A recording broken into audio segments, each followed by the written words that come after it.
Warning. The following video is not intended for an audience under the age of 13. Do not watch the video without a guardian or parent present. That is all. Rumble is red, Frenzy is blue, and today I'm doing a Studio Series review.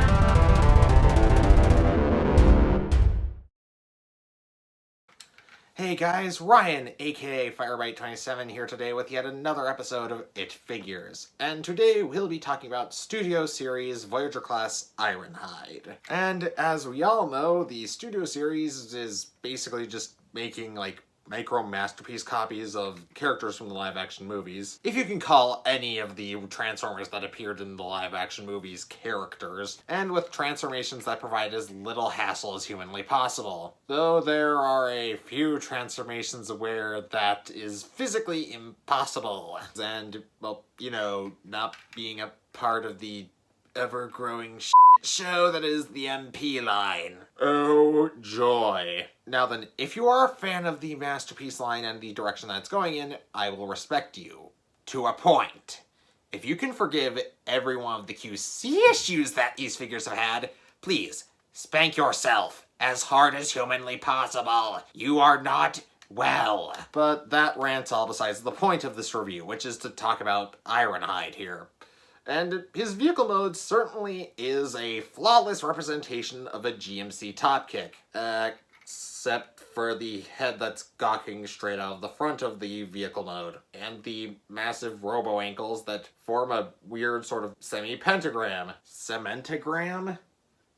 No, that doesn't work. And the weapons that are just slapped together and slammed onto the back like a bunch of parts that he's just carrying off to sell to Cade Yeager. Okay, so maybe it's not a perfect representation of a GMC top kick, but while I'm not going to give a pass to the Masterpiece line, I will give a pass to this line because it's not operating on the same budget as the MP line.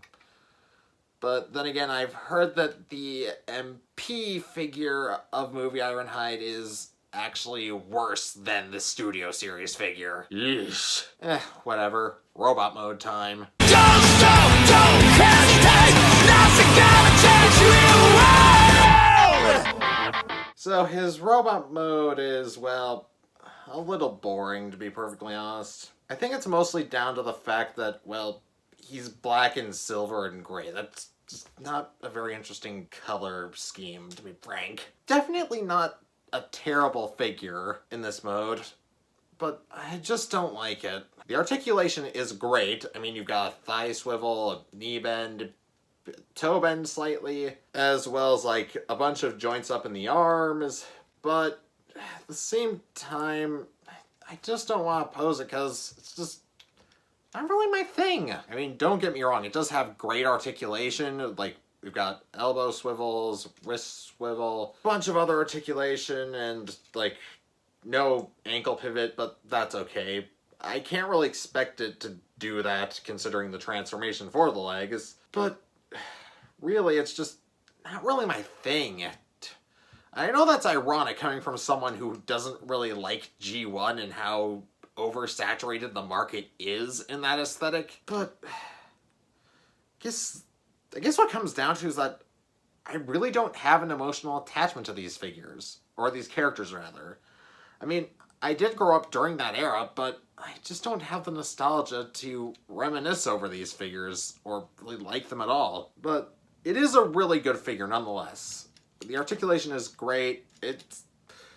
There is kibble on there, like the backs of the calves are really obviously just the back of the car just folded up there. Though, at least the windshield from the car mode, or the hood technically, the front bumper, whatever it is from this sort of like weird little monster face here. Not sure if you can see it in this light. It's got sort of like a little monster face going on here. And the back kind of looks like a trunkless eyeless woolly mammoth of sorts, kinda. Or maybe slightly like Darth Vader. I don't know, it's good, it's just not my thing.